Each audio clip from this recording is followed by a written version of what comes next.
This is me, Rajesh Dixit from Bardha Laipur, Uttar Pradesh, and I am going to teach you mathematics. Today I am going to start the second video of the area of the circles. So all the students pay attention to the classroom, and I am going to start it. In the last semester, I am going to say about the circles, diameter, radius, and I am going to just repeat it so the students who is not to understand what I say in the last video, then he can be of mind. आपको पता है किसी भी वृत्त के एक बिंदु को लेकर के हम एक निश्चित दूरी लेते हुए, निश्चित दूरी मीन्स मैं कह दूं कि यहाँ पर यह पिंच है, नॉक है, यहाँ पे मेरी थ्रेड है, धागा में लगा हुआ है, इसको लेकर के मैं एक ऐसा सर्कल घुमाता हूँ गोल, और मेरा थ्रेड जो भी मैं जिससे ड्रॉ कर रहा हूँ वो सेम पैटर्न पर वहीं पहुँच जाता है। उस आकृति जिसमें कोई भी भुजा नहीं होती है, इस बात को आप समझें, कोई भी भुजा नहीं होती है, वो आकृति बनके जो डेवलप होती है, तैयार होती है, उस आकृति को हम लोग वृत्त कहते हैं। That is in English called the circle. यहाँ हम अंग्रेजी में सर्कल कहते हैं, वृत्त कहते हैं। वृत्त का दैट इज कॉल्ड द केंद्र, इसे हम केंद्र कहते हैं। केंद्र जहाँ पे आपने पिंच लगा करके किसी भी सर्कल को डेवलप करने की कोशिश की, सर्कल से लेकर के, केंद्र से लेकर के इसको जो वृत्त लिए हुए, देखिए मैं बताऊँ, यहाँ से अगर मैं कह दूँ कि मुझे चलना प्रारंभ करना है, जैसे ये कोई स्टूडेंट्स है और स्टूडेंट से मैंने कह दिया कि आपको रन करना है, रन करके उसी जगह पहुंचने पर चली गई दूरी को परिधि कहते हैं। एक स्थान से लेकर के हम चलते हैं और पूरी जगह चल करके उसी स्थान पर वापसी आ जाते हैं, इसे परिधि कहते हैं। एक्चुअली इसे कहते क्या है, इसे कहते हैं परिमाप। परिमाप शब्द क्या है, परिघनमाप। परिमाण में क्या होता है, चारों ओर की माप। यहां सब पूरा हो गया, नोटिस कर लीजिए, चारों ओर की माप। जब भी सबसे कम भुजा होती है बेटा, माय डियर स्टूडेंट, तीन भुजा। तीन भुजाओं से घिरी हुई आकृति को त्रिभुज कहते हैं। यहाँ पे तीन भुजाएं अलग अलग हो सकती है, एक भी हो सकती है, इससे कोई लेना नहीं। तो तीन भुजाओं से घिरी हुई बंद आकृति, इसे बंद आकृति नहीं देखिए, मतलब दो भुजाओं से तो आपका कोण बनता है, ये आपको ज्ञात है। लेकिन जब तीन भुजाएं से अगर हम बात करेंगे तो ये भी आपकी तीन भुजाएं जैसी हो जाएंगी, अलग ऐसे ऐसे ऐसे 1 2 3, लेकिन बंद आकृति नहीं है। तो बंद आकृति क्या जाती है, तीन भुजाओं से पहली बंद आकृति होती है जिससे हम त्रिभुज कहते हैं। ये हमारा चतुर्भुज है। चतुर्भुज कई प्रकार के हो सकते हैं, जिसको हम लोग वर्ग कहते हैं। जिसकी चारों भुजाएं बराबर होती हैं उसे हम वर्ग कहते हैं। और वर्ग को बिगाड़ दें, बिगाड़ कैसे दें, चारों भुजाएं बराबर दें, थोड़ा यहाँ 90 अंश का कोण होता है, नोटिस कर लीजिए। एक बार आप लोग सब नोटिस कर लीजिएगा। मैं वर्ग अभी 1 मिनट बाद में थोड़ा सा इसको भी बता दूं। वर्ग को थोड़ा बिगाड़ ऐसे दें, चार भुजाएं बराबर है, बस केवल कोण को डिस्टर्ब कर दें, तो ये समभुज। वर्ग और समभुज एक ही होता है, चारों भुजाएं बराबर होती हैं, लेकिन वर्ग के चारों कोण 90 अंश के होते हैं, जबकि इसके डायगोनल्स, डायगोनल माने विकर्ण, विकर्ण माने बीच में कर्ण, विकर्ण माने बीच में कर्ण। तो विकर्ण जो होते हैं वो 90 अंश पर करते हैं। इसे हम आयत कहते हैं, सबको पता है। आमने सामने की भुजाएं बराबर होती हैं, आयत कहते हैं। आयत को थोड़ा सा बिगाड़ेंगे, माने बराबर भुजाएं हैं आमने सामने की, लेकिन 90 अंश का कोण नहीं है, यहाँ 90 अंश का होता है। नोटिस कर लीजिएगा, आयत में अगर आपको कंफ्यूजन हो रहा है तो थोड़ी बहुत भुजा बराबर अब दिखने लगा। आयत में आमने सामने की भुजाएं बराबर होती है, समांतर चतुर्भुज में भी आमने सामने की भुजाएं बराबर। अंतर क्या होता है कि यहाँ चारों कोणों पर कोण पे 90 अंश का नहीं होता, लेकिन इसके दोनों जो डायगोनल्स हैं वह समद्विभाजित करते हैं। सम माने समान, द्वि माने दो, भागों में विभाजित। इसका मतलब है ये वाला वैल्यू इसके बराबर आएगी, और ये मैंने 3 लाइन खींची, जी वाली लाइन की वैल्यू इस 3 लाइन के बराबर आएगी। इन चार के अतिरिक्त एक और होता है जिसकी भुजाएं कहीं भी कोई भी चीज नहीं मिलती है, इसे कहते हैं समलंब। समलंब क्या होता है, इसकी एक जोड़ा भुजाओं का कैसा होगा, समांतर होता है, और यहाँ से यहाँ जब रेखा खींची जाती है तो ये लंब बन जाता है, इसे समलंब कहते हैं। औसतन जब भी खेत की नपाई करते हैं तो किसी सूत्र से नपाई करते हैं, ये बात मैं बता। इसके अलावा एक चीज और होता है, पतंग। पतंग जानते हैं ना, ऐसे पतंगाकार चतुर्भुज। और इसके अलावा एक और होता है, ये तो 4 जे हो गए, 5वां जे हो गए, 6वां जे हो गए, पतंग का आकार ऐसे डायमंड, ऐसे ऐसे पतंग आपने देखी ना, तो पतंग के आकार का जो चतुर्भुज बन के तैयार होता है उसे कहते हैं पतंगाकार चतुर्भुज। इसके अलावा होता है अगर कोई भी भुजा है ऐसे हो गई, ऐसे चलेगी, अनियमित। अनियमित माने कि किसका कोई हिसाब किताब नहीं है, किसी भी प्रकार का बन जाता है। तो मैं चूंकि टॉपिक से अलग चला गया था, टॉपिक हमारा वृत्त था, लेकिन मैंने इसलिए बताया कि पहली बंद आकृति होती त्रिभुज, इसके बाद होती चतुर्भुज, फिर 5 भुज होती, षष्ठभुज होती, अष्टभुज होती। तो हमारा क्या मतलब होता है कि अगर एक व्यक्ति यहां से चल करके चारों ओर चलता हुआ उसी स्थान पे, सपोज दैट मैं आपको एग्जांपल डबल करता हूं, मैं ये चीज यहां से मैं चला, आपकी मैं वीडियो में आ रहा हूं, यहां से मैं पहुंचा इस जगह, ठीक है, फिर यहां से चलते हुए फिर मैं यहां पे आ गया। तो आपने क्या देखा कि मैंने इस तरह से राउंड अप किया, तो एक राउंड करने पर चली गई दूरी को परिमाप कहते, परिमाने चारों ओर की, माप माने होती दूरी, इसी को दूसरे शब्द में क्या कहते हैं, परिमिति कहते हैं, इसी शब्द को परिमिति कहते हैं। लेकिन चूंकि वृत्त में कोई भुजा होती ही नहीं तो परिमाप नहीं आएगा, तब इसके लिए नया शब्द डेवलप किया गया जिसको हमने कहा परिधि।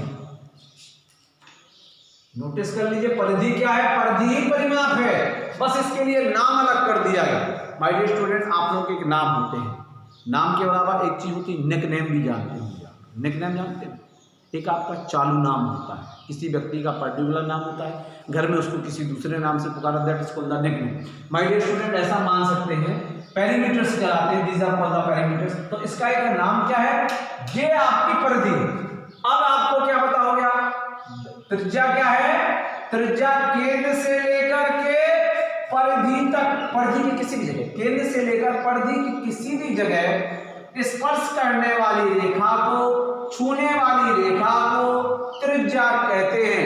एक वृत्त में अनंत त्रिज्याएं होती हैं, लेकिन सभी की माप हमेशा बराबर, माप जो होती है, दूरी होती है, वह हमेशा बराबर क्यों होती है, क्योंकि आपको पता है कि आपने यहाँ पे मैंने पिंच कर दिया, करने सीधा एग्जाम्पल में आपको एक चीज यहाँ पे मैं छोटा सा एग्जाम्पल बताने की कोशिश करूँगा। जैसे आप यहाँ पे देखिए, अगर मान लो मैं इसको मैं इस तरह से आपको, ठीक है, जैसे मैंने यहाँ पे मेरा, इसको नोटिस कर लीजिए, मेरा पिंच कर दिया, ऐसा ले लीजिए, आपको दिख रहा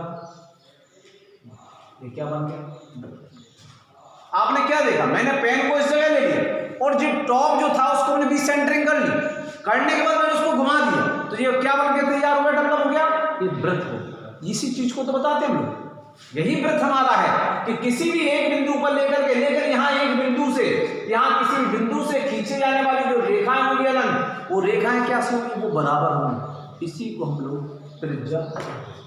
वह रेखा, या यहाँ पे देखिए, वह रेखा जो परिधि से जाए और केंद्र से होती हुए दूसरे परिधि के छोर को टच करे, इसको हम लोग इसको रेडियस कहते हैं, इसके लिए हम स्मॉल आर से प्रतीकात्मक कहते हैं। त्रिज्या क्या कहलाता है, त्रिज्या नोटिस कर लीजिए, त्रिज्या को हम लोग क्या करते हैं, आर, एम आई राइट, ये नोटिस कर लीजिए, ठीक। हेलो माय डियर स्टूडेंट, तो जैसे मैं आपको रिपीट कर रहा था जस्ट, मैंने क्या बताया कि अगर कोई भी रेखा, केंद्र हमारा यहाँ पे था, तो कोई भी रेखा परिधि से लेकर के केंद्र से गुजरती हुई अगर मान लो दूसरे परिधि के छोर तक पहुंचती है, कोई भी रेखा परिधि से परिधि तक हो और वो केंद्र से गुजर जाए, उस रेखा को हम लोग व्यास कहते हैं। पिछली बार मैंने बताया था व्यास, दैट इज कॉल्ड डायमीटर, इसको हम लोग स्मॉल डी से निरूपित करते हैं। एक और परिभाषा होती है, कोई भी रेखा अगर आपके वृत्त के अंदर हो, परिधि के दो भुजाओं, परिधि के दो हिस्सों को अगर छूती है, परिधि के दो हिस्सों को अगर कोई भी भुजा छूती है तो उसको हम लोग चाप कहते हैं। क्या कहते हैं, चाप।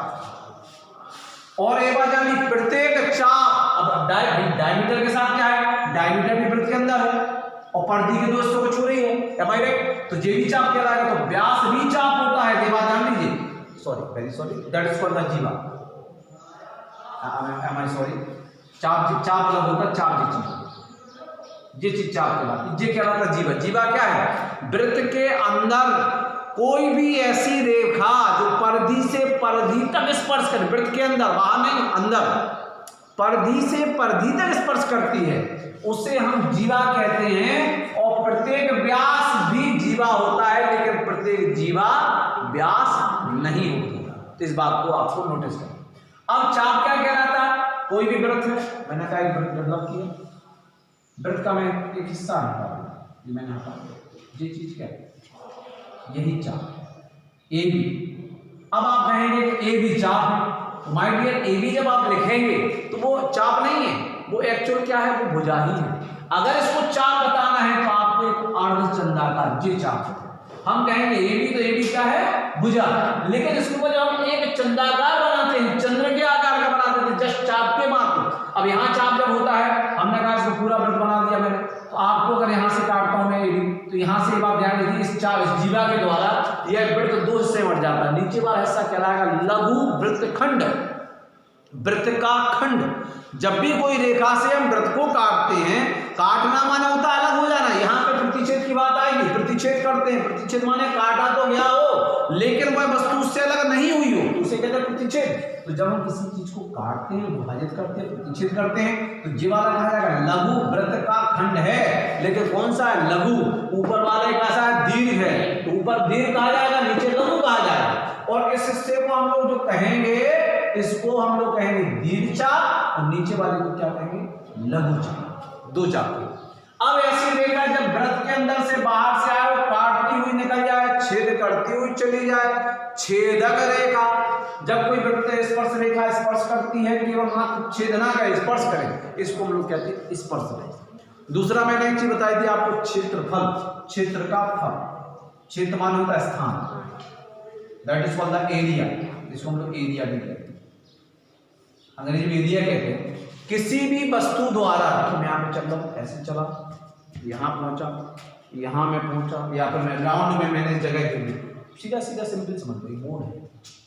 अब आप बताइए, क्या मैं यहाँ पे लिख पाऊँ, नहीं लिख पाऊँ, क्या मैं यहाँ पे लिख पाऊँ, नहीं लिख पाऊँ। भाई यहाँ पे पहले से लिखा है, यहाँ भी लिखा है, वहां ऊपर लिखा है, तो मैं जहां पे लिखा वहां पे दोबारा नहीं लिख सकता। उन शब्दों द्वारा उस बोर्ड पर एक स्थान घेर लिया गया। तो किसी भी आकृति के द्वारा, किसी भी वस्तु के द्वारा, किसी भी प्रकार से किसी भी सतह पर घेरी गई जगह को हम लोग क्षेत्रफल कहते हैं, जानिए। और वृत्त का क्षेत्रफल क्या होता है, पहले मैं बता चुका हूं, पाई आर स्क्वायर। यहाँ पाई क्या है, पाई कांस्टेंट में पहले बता चुका हूं, that is the value of the pi equal to 22/7, 22/7। और परिधि क्या कहलाती, चारों ओर की माप। इसके लिए सूत्र में पहले बता चुका हूं, 2πr। एक चीज और मैंने बताई थी, जब भी सवाल में कहा जाता है, तो जैसे मैंने कहा किसी भी वृत्त की ऊंचाई 10 सेंटीमीटर, वृत्त की त्रिज्या 5 सेंटीमीटर, तो हम कहेंगे त्रिज्या, नाम लिखेंगे, बताया था। फिर लिखेंगे हम लोग इसकी सूत्र, फिर लिखेंगे 10 सेंटीमीटर, सूत्र 4 बार लिखते हैं, 1 time, 2 time, 3 time, 4 time, 4 time लिखते हैं ताकि आपको आ सके। कल मैंने आपको पहला, दूसरा, 12, 10 क्वेश्चन पढ़ाए थे। अब मैं तीसरे सवाल की ओर चलूंगा, तब तक के लिए आप इसको दिमाग में रिवाइज कर लीजिए। हेलो माय डियर स्टूडेंट्स, देखिए नेक्स्ट क्वेश्चन थर्ड आ गया, वृत्ताकार वलय का क्षेत्रफल। आपको भी वलय का सूत्र हमने प्रतिपाद किया, अभी मैं बताने वाला हूं। क्षेत्रफल ज्ञात कीजिए जिनकी बाह्य त्रिज्याएं तथा आंतरिक त्रिज्याएं निम्न है। तो माय डियर स्टूडेंट, जैसे मैंने बताया था, कोई भी वृत्त होता है तो वृत्त के लिए आप लोग जो त्रिज्या मानते हैं उसको आर मानते हैं। अब यहाँ पे अगर दोनों आर अलग अलग आ जाते हैं, तो यहाँ पे 2 आर मिलेंगे आपको, this one is called the capital R and this one is the small R. त्रिज्या के लिए हमारा जो प्रतीकात्मक होता है स्मॉल आर, लेकिन जब भी हम लोग त्रिज्या को 2 से बांटते हैं तो बाह्य त्रिज्या के लिए कैपिटल आर का इस्तेमाल किया जाता है। बाह्य त्रिज्या के लिए लोग क्या का इस्तेमाल करेंगे, कैपिटल आर का, और स्मॉल का कहेंगे आंतरिक त्रिज्या। आंतरिक त्रिज्या के लिए हम लोग इस्तेमाल जो करेंगे वो आर का करेंगे। अब वृत्ताकार वलय क्या कहलाता है, किसी भी वृत्त में से, ये वृत्ताकार एक ठोस है, एक और वृत्त को हटा दिया जाता है। आइए इसको हम कैसे समझेंगे, इसको मैं समझा सकता हूं। देखिए एक वृत्त की तरह दिख रहा है आपको, तो एक वृत्त है आपको, सबको दिख रहा होगा इस चीज को। अब इस वृत्ताकार वलय को बनाने का तात्पर्य क्या होता है कि जब इसी वृत्त में से इसके अंदर की एक त्रिज्या लेकर के इतना हिस्सा हम निकाल के बाहर कर देते हैं, मतलब एक निश्चित हम त्रिज्या लेंगे, त्रिज्या लेने के बाद उसको हम हिस्से को निकाल करके बाहर कर दें। इसको मैंने बाहर कर दिया। करने के बाद एक आपको एक गोल सा राउंड सर्कुलर, एक अंदर सर्कल, एक बाहर सर्कल आपको दिखाई देगा, जिस तरह से ये निकल के आ रहा है। आ रहा है। ये इसको हम जो पट्टी हमारी दिखाई दे रही है सब लोगों को, यह वृत्ताकार वलय है। अगर हम इसके लिए यहाँ मापदंड करते हैं तो मैं आपको बता दूं, यहाँ बड़ा वाला त्रिभुज था, यहाँ से यहाँ तक त्रिज्या थी जिसको मैंने कहा बाहर त्रिज्या माने बाहरी त्रिज्या। इसमें से अंदर की त्रिज्या स्मॉल आर को हटा इतने हिस्से को मैं निकाल के बाहर पढ़ा, क्या मिल जाएगा आपको? ये चीज दिखाई दे रही है। तो इसको हम कहते हैं वृत्ताकार वलय। इसको क्या कहते हैं? वृत्ताकार वलय। अब वृत्ताकार वलय का क्या नाम क्या होता है? क्षेत्रफल क्या कहलाता है? पूरे में से अंदर का हमने निकाल दिया। देखिए वृत्ताकार वलय का क्षेत्रफल कैसे निकालता है? वृत्ताकार वलय का क्षेत्रफल कैसे निकलेगा? जो बाह्य त्रिज्या थी उसका क्षेत्रफल, बाह्य त्रिज्या वाली वृत्त का क्षेत्रफल का क्षेत्रफल माइनस आंतरिक त्रिज्या वाले वृत्त का क्षेत्रफल।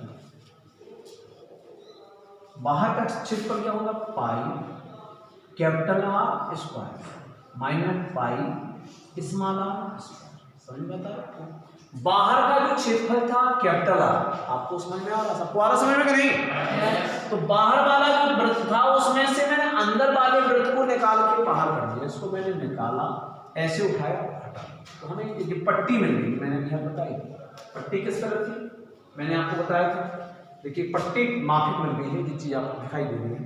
तो इसमें से क्या किया गया? पाई आर स्क्वायर बाहर वाला था, उसमें से अंदर वाले वृत्त को हमने हटा दिया, तो ये बन गया वृत्ताकार वलय। अब दोनों में कॉमन क्या निकलेगा? माइनस पाई क्या जाएगा? R square minus R. इसे कहते हैं, अब चूंकि आर स्क्वायर वर्ग होता है, मैं पहले होता है क्षेत्रफल का जो इकाई होता है वर्ग होता है, इसको कहते हैं वर्ग इकाई। इकाई कुछ भी हो सकती है। इकाई माने मिली, सेंटी, डेसीमीटर, डेका, हेक्टोमीटर। मैंने बताया था कि सबसे ज़्यादा इस्तेमाल किया जाता है वो सेंटीमीटर होता है, उसके बाद मीटर, फिर सेंटीमीटर, डेसी और किलोमीटर का बहुत कम। सबसे ज़्यादा मिली से मीटर का बहुत कम, बहुत ना के बराबर, ना 10% या 5%। 80% जो इस्तेमाल होता है, 60-70% के बाद है, वो होता है आपका केवल उसका हम इस्तेमाल करते हैं सेंटीमीटर। 20-25% इस्तेमाल करते हैं लोग किसका करते हैं? डेसी, सॉरी इसका मीटर। फिर डेसीमीटर का 10% और 5% करते हैं मिलीमीटर। इस बात का ध्यान रखें। तो ये जो सूत्र बन के तैयार होता है कि आपका इसको कहेंगे वृत्ताकार वलय का क्षेत्रफल pi capital R square minus small R square. इसको नोटेड डाउन कर ले चित्र बना करके, और फिर हमें क्वेश्चन को करते हैं। इसको सबसे पहले नोटेड करें ताकि बोर्ड हमारा खाली। ओके देखिए माय डियर स्टूडेंट, नेक्स्ट अपना आएगा इसका वृत्ताकार सवाल क्या पूछा? वृत्ताकार वलय का क्षेत्रफल आ जाएगा। वृत्ताकार वलय का, अगर आपके पास जगह कम रहा करे एक लाइन नीचे कर दिया बराबर कुछ ऐसा लगाया करें बीच में, फिर ऊपर वाली लाइन ले। इसके बाद सूत्र आ जाएगा pi capital R square minus small R square. Am I right? Pi की वैल्यू 22/7 रखेंगे, लेकिन आप अभी नहीं रखेंगे, आप रखेंगे लास्ट में जाकर। क्यों रखेंगे? अगर 7 से कटने वाली अगर कोई संख्या में प्राप्त होती है तब तो हम पाई की वैल्यू रखेंगे, नहीं तो पाई में यथावत छोड़ देंगे या फिर वैल्यू रखेंगे 3.14। तो कभी भी आप पहले वैल्यू मत रखें, पाई की वैल्यू छोड़ दें। आर की वैल्यू कितनी है? 17 स्क्वायर माइनस 16 स्क्वायर। ठीक है, आगे चलेंगे तो पाई 17 की 2 घात होती है आपकी 289। M I right? 16 की 2 घात होती है 256। इनको आप घटा देंगे, पाई की वैल्यू से घटाएंगे। 9 में से 6 गया, कितना बचा? 3 बचा। 8 में से 5 गया, 5 6 7 8 3, 2 में से 2 गया, कुछ नहीं बचा। M I right? आपकी वैल्यू आई 33। अब आपको पता है 33 पाई की वैल्यू होती 22/7। 7 का भाग 33 में कैसे भी नहीं जाने वाला, इसलिए अगर आप चाहें, या तो उत्तर यही हो गया।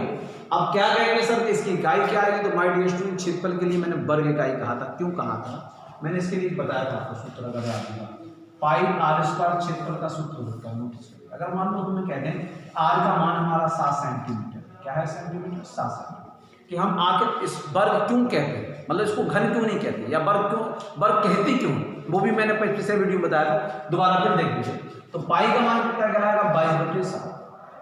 आर का मान क्या है 7 सेंटीमीटर, 7 सेंटीमीटर पूरा नाम लिखिए का होल स्क्वायर, भाई आर स्क्वायर हो गया तो 7 सेंटीमीटर होल स्क्वायर, तो 22/7, 7 का दोबारा गुणा हो जाएगा 7 सेंटीमीटर गुणे 7 सेंटीमीटर, एम आई राइट। अब 7 से 7 कट गया, 7 दूनी 14, 7 दूनी 14 1 15 1 54, लेकिन आपने क्या कहा सेंटीमीटर का क्या बार गुणा था, एक बार और एक बार दो बार, कितने बार गुणा था 2 बार गुणा था, 7 सेंटीमीटर का जो गुणा हुआ था वो 2 बार हो रखा था, एम आई राइट, आपको दिखाई पड़ा। अब इसके लिए करेंगे क्या, तो जब किसी भी संख्या का 2 बार गुणा होगा उसके लिए आप वर्ग करेंगे, आपने पढ़ा होगा, क्या पढ़ा होगा कि जब भी किसी भी संख्या में अगर मैं कहूंगा x गुणे x बराबर x स्क्वायर, अगर x की 3 टाइम मल्टीप्लिकेशन है, एक ही संख्या का जितने बार गुणा होता है वह उसके उतने बार, एक संख्या का एक बार गुणा होगा तो कोई मतलब नहीं, ऐसा बन जाए, लेकिन एक संख्या कम से कम 2 बार गुणा होता है तो उतने बार उसे घात में लिख दिया जाता है। यहाँ पे आपने क्या देखा सेंटीमीटर का 7 का तो गुणा हो गया, 7 से तो ये 7 कट गया तो 7 दूनी 14, 7 दूनी 14 14 यहाँ पे गुणा हो गया। अब सेंटीमीटर था यहाँ भी सेंटीमीटर था, अब इन दोनों का तो गुणा था, तो गुणा को कितने बार हुआ 2 बार, इसको क्या दिया जाता है सेंटीमीटर 2 घाते, या इसको क्या दिया जाता है 2 को हम लोग दूसरे शब्द में क्या कहते हैं वर्ग, क्या कहते हैं हम लोग वर्ग, तो वर्ग सेंटीमीटर। क्योंकि अगर आप सेंटीमीटर की बात कहेंगे तो वर्ग सेंटीमीटर की बात कहेंगे, लेकिन सेंटीमीटर आखिर है क्या, सेंटीमीटर कहलाती बेटा इकाइयां, तो इनको कह देता है वर्ग इकाई, इसका स्टैंडर्ड मान स्टैंडर्ड मान कहलाता है मानक रूप जो होता है वर्ग। तो हमेशा जान लीजिए क्षेत्रफल का मानक रूप होता है वर्ग, क्षेत्रफल वक्र पृष्ठ और पृष्ठीय क्षेत्रफल इन सबका मानक रूप वर्ग होता है। आयतन या घनत्व का मानक रूप होता है आपका घन मानक 3 होता है, इसे घन कहते हैं। तो आपको ये बात जान लीजिए। तो आपको करना क्या है, जो मैं आपको बताना चाहता था वो यही था कि माय डियर स्टूडेंट करना क्या है, इसके लिए या तो आप लिख देंगे वर्ग, अब इसमें कोई भी चीज आई नहीं थी ना, इसमें सेंटीमीटर माना गया है कुछ नहीं, तो इसके लिए क्या मानेंगे, कुछ नहीं मानने के लिए क्या लिखा जाएगा वर्ग इकाई, क्या लिखा जाएगा वर्ग इकाई, या अथवा या लिखेंगे या अथवा लिखेंगे। अगर आप इसको टीचर चाहता है कि मान आए तो 33 में 3.14 का गुणा करके यहाँ पर उसको पुट अप कर देंगे, लिख देंगे, और फिर नीचे लाइन में क्या लिखेंगे, अतः वृत्ताकार वलय का क्षेत्रफल जो भी मान 33 पाई अथवा जो भी यहाँ वैल्यू आती जो आप मल्टीप्लिकेशन इतने वर्ग इकाई होगा। आप इसको लेकर के तुम नोट डाउन कर लें, और इसके आधार पर आगे जो क्वेश्चन है आपके मुझे 4 क्वेश्चन दिखाई दे रहे हैं, चारों क्वेश्चन को कर लें। चलिए आप प्लीज नोट डाउन करें। Hello my dear student, next question जो है 4th है, 2 संकेंद्री। अब सा क्या है, सा माने होता साथ, केंद्रीय माने केंद्र, जिनके केंद्र एक साथ हो वो संकेंद्री वृत्त कहलाता के क्षेत्रफल 9,856 मीटर की 2 घात हैं वर्ग मीटर तथा 5,544 मीटर की 2 घात हैं वर्ग मीटर है। तो दोनों केंद्रों के बीच क्षेत्र देखिए आइए, इसको मैंने बताया था हल कैसे किया जाता है, तो मैंने हल करने के लिए आप लोगों को 2-3 चीजें बताई थी, देखो मैं आपको बताऊँ कैसे है। एक लाइन यहाँ छोड़ दी आपने लाइन, दूसरी यहाँ से नहीं, अब यहाँ ध्यान रखिए यहाँ से नहीं, आपको अंदर जाइए, यहाँ पे लिखिए नंबर, एक लाइन यहाँ तो आपको लिख नहीं है पहली चीज, यहाँ के बाद दूसरी लाइन छोड़ दी, आगे से नहीं लिखना है, इतनी जगह छोड़ करके यहाँ लिखेंगे क्या दिया है क्षेत्रफल, पहले वृत्त का क्षेत्रफल, पहले वृत्त के क्षेत्रफल का लिए क्या मानेंगे आप, पाई कैपिटल आर स्क्वायर बराबर 9856 मीटर की 2 घात। दूसरी क्या चीज दे रखी है माय डियर स्टूडेंट, दूसरी दे रखी है दूसरे वृत्त का क्षेत्रफल, इसके लिए क्या लिखेंगे आप लोग, इसके लिए इस्तेमाल करेंगे पाई आर स्क्वायर बराबर, अगला हमारा जो होगा वो कुछ इस तरह से होगा आपका 5544 मीटर की 2 घात यहाँ भी 2 घात यहाँ, ठीक। इसके बाद एक लाइन छोड़ेंगे, क्यों छोड़ना है वो मैं आपकी अब आप बताऊँ, लेकिन वो आप इसी लाइन में लिखेंगे। एक लाइन छोड़ दिया, यहाँ लिखेंगे नंबर 1। नंबर 1 क्यों डालना है आइए मैं आपको बताता हूँ थोड़ी देर में, आपको सब स्पष्ट हो जाएगा। क्या ज्ञात करना है, वृत्तों के बीच के क्षेत्र की चौड़ाई, वृत्तों के बीच के क्षेत्र की चौड़ाई। अगर कहीं पर ज्ञात करना आता तो ज्ञात भी करना नहीं, अब नहीं पता तो क्वेश्चन मार्क लगा। अब ये तो आपको पता चल गया कि जो सवाल में दिया होता है उसको हम कुछ इस तरह से लिखते हैं। यहाँ 2 लाइन छोड़ेंगे, ये किसके लिए करना है, ये अभी से प्रैक्टिस करनी। बोर्ड पेपर में आपको आंसर देने का तरीका है प्रत्येक सवाल, मतलब 1 या 2 नंबर के, मैं 2 नंबर 1 नंबर के क्वेश्चन होता, पहला और दूसरा क्वेश्चन 1 नंबर का होता, तीसरा चौथा नंबर होता 2 नंबर का, 5वां 6वां नंबर होता 4 नंबर का और 7वां नंबर होता वैकल्पिक में 6 नंबर का। तो मैं आपको बता दूं, पहला दूसरा 1 नंबर का, तीसरा चौथा छोड़ दें तो 5वें और 6वें सवाल का उत्तर ऐसे ही दें। इससे आपको कैसे, अब क्या करेंगे, आपको पता है मुझे कि आप सब लोग नीले पेन का प्रयोग करते हैं, नीले पेन का प्रयोग करते हैं, ये सब कैसे लिखना, नीले से। अब काले पेन, इसको जस्ट अपोजिट है, मैं इसको काला बनाना, यहाँ आगे आ जाएंगे, यहाँ लिखेंगे आप दिया, क्या लिखेंगे, दिया है। या इस शब्द के लिए हम दूसरा इस्तेमाल करते हैं जिसको हम कहते हैं ज्ञात है। क्या बोलते हैं हम लोग, दिया है या ज्ञात है। यहाँ हेडिंग आ जाएगी हमारी बी, जिसको हम कह देंगे ज्ञात करना है या हल करना। इस शब्द को कहते हैं ज्ञात करना है या हल करना। समझ में बात आ गई। 2 सूत्र हेडिंग। तीसरी हेडिंग जो आएगी इसको कहेंगे सी, इसको कहेंगे हल, और हल को अब फाइनली हम सवाल को हल करेंगे। अब आप कहेंगे सर आपने ऐसा क्यों किया, पहले हमने लिखा फिर हमने 1 2 माना, फिर भाई आप कई बार आप पहला स्केल बदलते, फिर दोबारा लिखते, फिर स्केल बदलते, फिर दोबारा लिखते, तो ऐसे में आपका वेस्ट ऑफ द टाइम हो जाता है, टाइम की वेस्टिंग।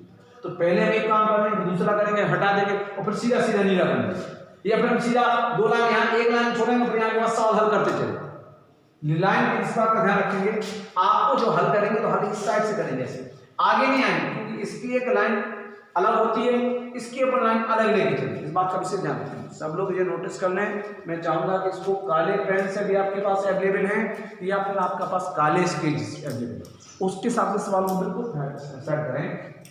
आपको यहाँ 1 लाइन में हल वाली जगह में कुछ नहीं लिखना है, ठीक है, या फिर आपको कुछ नहीं किया जाता है, यहाँ ऊपर हल लिखा जाता है। यहाँ हल कैसे लिखते, यहाँ लिखते 6वें का हल, 6वें का ऊपर हेडिंग डाल दिया।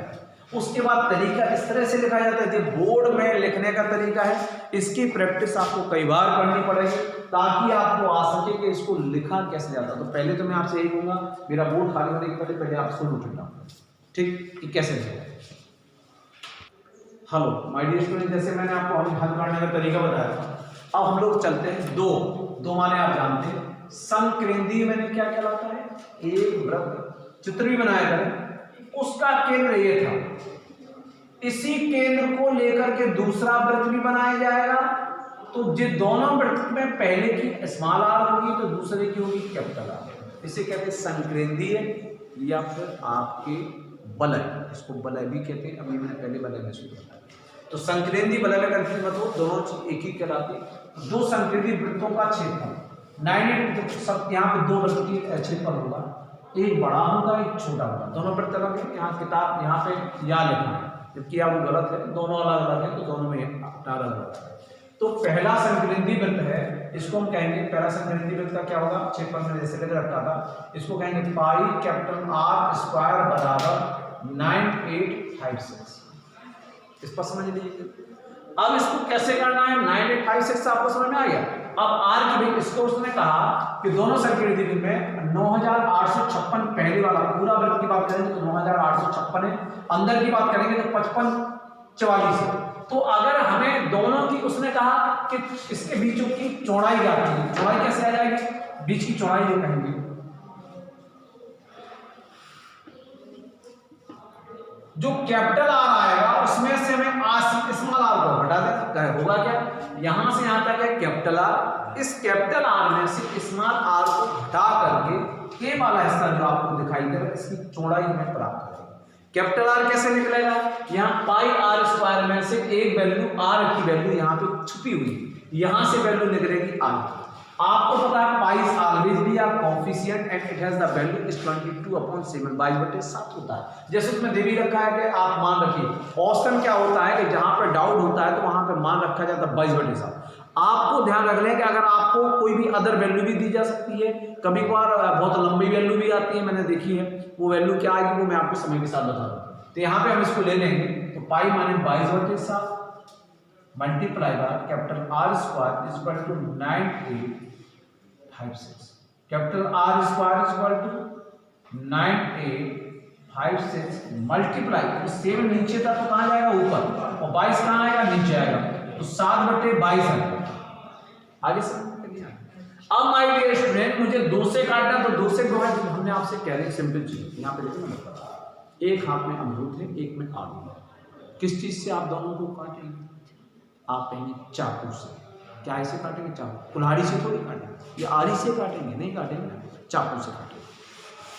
अब मैं क्या कहता हूं, अब मेरे यहाँ पे एक अमरूद है और एक लकड़ी है, इन दोनों को आपको एक ही वस्तु से काटना है, तो आप चाकू से नहीं काटेंगे, आप कहेंगे सब कुल्हाड़ी से अमरूद भी कट जाएगा, वो कुल्हाड़ी से वो लकड़ी का टुकड़ा है वो भी कट जाएगा। तो आपने कॉमन चीज क्या ली, कुल्हाड़ी। नोटिस करिए आपके पास मौजूद था, चक्कू मौजूद था, कुल्हाड़ी मौजूद था, वो आरी, आरी मीन्स रेती।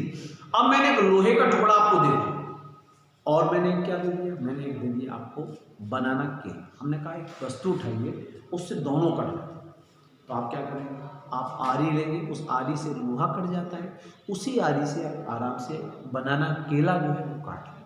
तो आपको क्या समझ में आ रहा है, उन वस्तुओं को, दी गई वस्तु, जैसे मैंने कहा पहले आम, दूसरा क्या था आलू था, फिर मैंने क्या कहा आम मैंने यथावत रखा सपोज या गुआवा अमरूद कुछ भी रखा, यहाँ मैंने लकड़ी कर दी, फिर मैंने क्या किया, फिर मैंने क्या दिया केला कर दिया, बनाना मीन्स केला, तो केला ले लिया और एक हमने लोहे का टुकड़ा ले लिया, लोहे की कील बांधी। अब हमने कहा कि आपके पास वस्तु क्या है, नंबर 1 है चाकू, नंबर 2 है आपके पास कुल्हाड़ी, नंबर 3 है आरी। चूंकि वहां पे आपका यहाँ से आपका वीडियो में नहीं आ रहा होगा तो मैं आपको बताऊं। अब आपको सिलेक्ट करना है, चाकू का प्रयोग इन दोनों के काटने में एक साथ हो सकता है, कुल्हाड़ी चूंकि लकड़ी कुल्हाड़ी से कटेगी लेकिन लकड़ी से आम भी कट जाएगा, तो मैं इसमें लकड़ी का प्रयोग करूंगा। आरी का प्रयोग हम लोहे की चीज काटने के उससे आराम से बनाना भी कट जाएगा, तो मैं इस चीज का प्रयोग करूंगा। उसी प्रकार से संख्याओं को विभाजन करने के लिए कुछ अमुक संख्या जिसे कहते हैं अभाज्य संख्या, ये बात आपकी समझ में नहीं आई तो आज नोटिस कर लीजिए। संख्या को जब भी विभाजित किया जाता है सम विषम नहीं, ना ही भाज्य बल्कि अभाज्य संख्याएं। अभाज्य संख्याएं कौन सी संख्या होती है, वे संख्याएं जो एक और स्वयं अपने अलावा छोड़ करके अन्य किसी से विभाजित नहीं होती हैं, उन्हें हम अभाज्य संख्या कहते हैं। पहली सबसे छोटी अभाज्य संख्या 2 होती है, 2, 3, 4 2 से भाज्य, ऐसी भाज्य में चली गई, अभाज्य नहीं है। 5 अगली अभाज्य, 6 2 3 से भाज्य, इसको हटा दीजिए, 7 अगली भाज्य, 8 2 से भाज्य होती, 9 3 से भाज्य होती, 10 2 5 से भाज्य होती, 11 किसी से तो 11। तो आपकी अभाज्य संख्या क्या है, सबसे छोटी होती 2 3 5, फिर 7, अगला 11 13 14 15 नहीं 16 नहीं 17, यहाँ तक आएगी। इनके भाज्य का नियम इतनी संख्याओं का होता है, 2 3 5 7 11। अगर मेरे भाज्य का नियम चाहते हैं देखना तो मैं आपको बता दूं, मैंने किसी पुरानी वीडियो में इसके विभाजन का नियम जरूर समझाया। आप समझ लीजिए कि किस मैंने वीडियो में समझाया होगा, तो विभाजन का मैंने नियम अच्छी तरह से मुझे याद है कि मैंने समझाया है, तो उसको आप देख करके आप समझ सकते हैं। शायद मैंने इसको उसमें समझाया होगा, ज्यामिति में समझाया होगा, तो देख लीजिएगा। तो 2 से विभाजन का नियम क्या होता है, मैं हिंट दे सकता हूँ। जिस संख्या के इकाई के अंत में या अयंत में 0 2 4 6 8 हो, वो संख्या 2 से विभाजित होती है। 3 के विभाजन का क्या है, जिस संख्या के योग में, योग माने जोड़ में 3 का भाग चला जाए वो 3 से विभाजित होती है। 5 के विभाजन का नियम क्या है, जिस संख्या के अंत में या इकाई के अंत में 0 और 5 हो वो 5 से विभाजित होती है। 7 का इकाई का अंत क्या है, थोड़ा कठिन है, जैसे मैं कहूँगा 6 4 5, इकाई के अंक का दोगुना करके, नोटिस करना अब आप मैं बता ही जरूर, इकाई का अंक का दुगुना करके अन्य संख्या से घटा दो, तो यह तब तक करते रहो जब तक 2 अंक ना बचे। उस 2 अंक में अगर 7 का भाग जाता है तो वो 7 से विभाजित हो जाती है। नेक्स्ट 11 का भाग का क्या है, कोई भी संख्या है 6 5 4 3 2 1, एक संख्या छोड़, इसको ओके, इसको छोड़ो, इसको छोड़ दो, इसको ले लिया, इसको छोड़ दो, इसको ले लिया, इन जो जोड़ा दिखा, सॉरी एक जो नहीं है इन यहाँ पे 3000, इसको मत, और दूसरा जोड़ा जिनको हमने ले लिया था, एक छोड़ करके इन दोनों को जोड़ कर लें। जोड़ करने के बाद बड़ी से छोटी संख्या घटा दें। घटाने के बाद यह मान अगर 0 आता है या 11 का पहाड़ा होता है तो वह संख्या 11 से विभाजित हो जाती है। इसके भाग का नियम। आइए, क्योंकि हम डीप में नहीं आना है, हमें टॉपिक पे आकर के अपने काम को अंजाम देना है, और अंजाम देने वाली जो बात हमारे पास क्या थी, ये भी हमारा समझाने का तरीका था कि इसको मैंने आपको समझाने का प्रयास किया, इस तरह से करना है। आइए, 11 से 11 यहाँ पे 22 था, 22 में आप देख रहे हैं इकाई के ऊपर यहाँ पे 6 है, इकाई के ऊपर 2 है, तो 2 से विभाजित हो जाएगा। तो 2 से जब विभाजित होगा तो 2 एकम 2 एकम, यहाँ से 2 का भाग देंगे 9, 2 चौके आप अलग कर सकते हैं, फिर वहां विभाजित कर लें 8, 9 में से 8 गया तो कितना बचा 1, 1 पे 8 18, 18 में फिर 2 का भाग 2 9 18, अब बचा संख्या 5, 2 का भाग देंगे 2 2 नहीं 4, बचा कितना 1, 1 पे 6 16, 2 8 अभी भी 2 का भाग, लेकिन संख्या तो 11।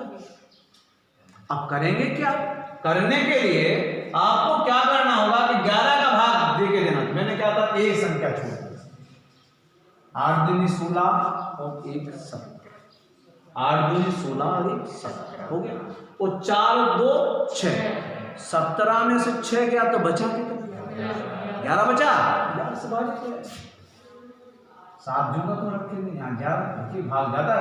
हम वो संख्या लेते हैं पूरी बार भाग, तो 11 किया 11 44, कितना बचा 5, 5 पे 2 52, अब 11 का भाग देंगे तो 11 का 44 बना, भाई 52 आ गया, आप 11 44, अब 49 में से 44 चला जाएगा तो 9 में से 4 जाएगा, 4 में 4 9 में से 4 जाएगा, बचेगा 5, 5 पे 2 52 आ जाएगा, आ गया 52 के नहीं। अब 11 चौक कितना आ जाएगा 44, अब 52 में से 44 जाएगा तो वहां बचा कितना 44 6 और 2 8, 8 पे 88, 11 88। आपकी वैल्यू क्या निकल के आ गई, वैल्यू यहाँ पे r स्क्वायर बराबर कितनी निकली माय डियर 448 मल्टीप्लाई बाय 6। अब क्या करना है, अब अगर हम 448 का गुणनखंड कर लें, गुणनखंड क्या कहलाता पता है, किसी संख्या को गुणा में खंड खंड कर देना, उसे कहते हैं गुणनखंड। तो 448 का गुणनखंड के लिए भी क्या होता है, वही अभाज्य संख्याओं का प्रयोग किया जाता है।